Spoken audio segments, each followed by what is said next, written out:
is a nationwide test of the Emergency Alert System, issued by the Federal Emergency Management Agency, covering the United States from 2:20 to 2:40 p.m. Eastern Time.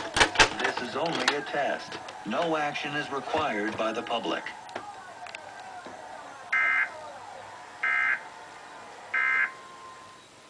So much that